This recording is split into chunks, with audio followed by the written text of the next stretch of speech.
আমার আর সহ্য হচ্ছে না কন্ট্রাক্টর, এবার কাজের গতিটা বাড়িয়ে দেন যাতে গর্ত থেকে পানি বেরিয়ে আসে। ওকে ভাবি, আপনি বলেছেন, আমি এখন আরও জোরে জোরে কাজ করব। হ্যালো আমার প্রিয় বন্ধুরা, আশা করছি সবাই ভালো আছো। গল্পটা শুনলে তোমাদের মাথা ঠিক থাকবে না।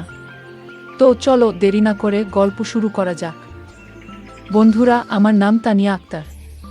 আমি থাকি ঢাকা যাত্রাবাড়িতে। অনেকদিন হয় আমার হাজব্যান্ড বিদেশে থাকে এবং আমিও বাংলাদেশে একা একা থাকি। আমার হাজব্যান্ড আমাকে ফোন করে বলে সে বাংলাদেশের বেশ কিছু টাকা পাঠাবে।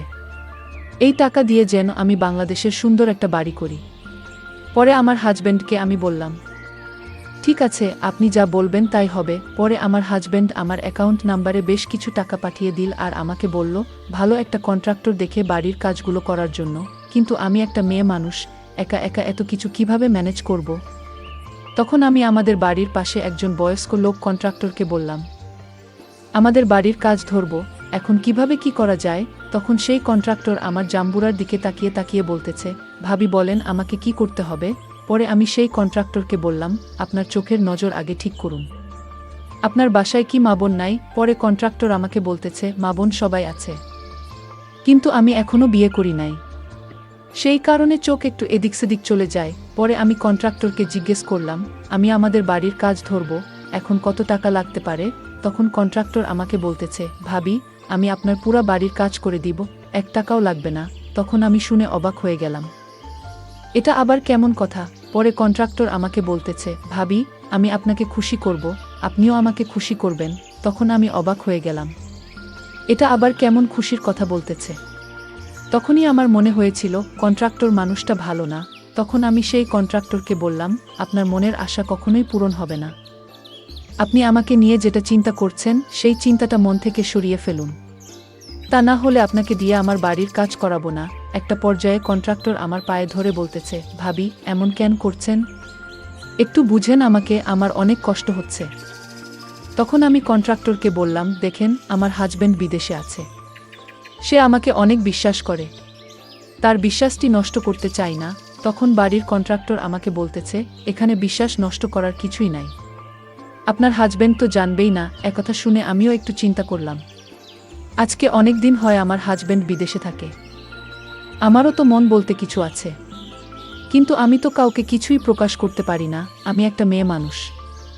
আর এই কথাটা যদি আমার হাজব্যান্ডের কাছে চলে যায় তখন আমার অবস্থা কি হবে সেটা একমাত্র আমি বুঝি। তখন আমি আমার হাজব্যান্ডকে হারাবো, সুখের সংসারটি হারাবো, মানসম্মান সব শেষ হয়ে যাবে। পরে আমি কন্ট্রাক্টরকে বললাম, আমার পক্ষে কোনোভাবেই সম্ভব না। এই কথা বলে আমি তখন চলে গেলাম। এরপরের দিন রাত 3টা বাজে সেই কন্ট্রাক্টর মিস্ত্রি আমার বাড়িতে চলে আসলো এবং আমাকে বলতেছে, ভাবি ঠিক আছে, আপনি যা বলছেন তাই হবে, আপনি আমাকে টাকা দিবেন, আমি কাজ করব। তখন আমার মনে মনে একটু সন্দেহ হয়েছিল, কন্ট্রাক্টরের মনের মধ্যে কি চলতেছে সেটা বোঝা অনেক কঠিন। অন্যদিকে আমি চিন্তা করে রাখছি, যা হবার হবে, আমি টাকা দিয়ে ওনাকে কাজ করাবো, এর বাহিরে কিছুই হবে না। আমিও কন্ট্রাক্টরের সাথে কথা দিয়ে ফেলেছি, কালকে থেকে আমাদের বাড়ির নতুন কাজ শুরু হবে। তারপর কন্ট্রাক্টরকে জিজ্ঞেস করলাম, আমাদের বাড়ির জন্য রড সিমেন্ট এগুলা কোথায় থেকে কিনতে হবে? তখন কন্ট্রাক্টর আমাকে বলতেছে, আমার মোটরসাইকেল আছে, আপনি আমার পিছনে বসেন, আমি আপনাকে নিয়ে যাব সব জায়গায়, তারপর আপনার যেখান থেকে ভালো লাগে সেখান থেকে নিবেন। তখন আমার মনে হলো কন্ট্রাক্টরটা মনে হয় অনেক ভালো মানুষ। আমি তারপর দিন কন্ট্রাক্টরের সাথে তার মোটরসাইকেলে করে বিভিন্ন জায়গা চলে গেলাম এবং সবকিছু ঘুরে ঘুরে দেখলাম। আমাদের বাড়ির জন্য যা কিছু লাগে সকল মালামাল কিনে ফেললাম। আমাদের বাড়ির কাজ ধরার আগে কন্ট্রাক্টর আমাকে বলতেছে, ভাবি এই ওষুধটা খান। পরে আমি জিজ্ঞেস করলাম, এটা কিসের ওষুধ? আমাকে বলে, এটা ঘুমের ওষুধ। আমি ওষুধের প্যাকেটটা হাতে নিয়ে কিছুক্ষণ চুপ করে দাঁড়িয়ে থাকলাম। কন্ট্রাক্টর বলল, ভাবি এটা নিয়ে নেন, রাতে একটু ভালো ঘুম হবে আপনার। ওর কথায় আমার মনের ভেতরে সন্দেহের দানা আবার একটু বড় হলো, কিন্তু পরিস্থিতি সামলানোর জন্য আমি বললাম, ঠিক আছে, ওষুধ আমি রাখছি। পরদিন সকাল থেকে আমাদের বাড়ির কাজ শুরু হলো। কন্ট্রাক্টর কাজের ফাঁকে প্রায় আমার আশেপাশে ঘোরাঘুরি করতে লাগল। মাঝে মাঝে মনে হতো ওর চোখের ভাষা বদলে যাচ্ছে, আমি ইচ্ছা করেই ওর দিকে আর তাকাতাম না, কিন্তু মনে মনে একটা অদ্ভুত অনুভূতি কাজ করত। কিছুদিন পর এক রাতে আমি বারান্দায় বসে আকাশের দিকে তাকিয়েছিলাম। মনে হচ্ছিল আমার জীবনটা একদম শূন্য। একটা দীর্ঘশ্বাস ফেলে ঘরে ঢুকতেই দেখলাম দরজার সামনে দাঁড়িয়ে আছে সেই কন্ট্রাক্টর। আমি চমকে গিয়ে বললাম, এই সময়ে এখানে কেন?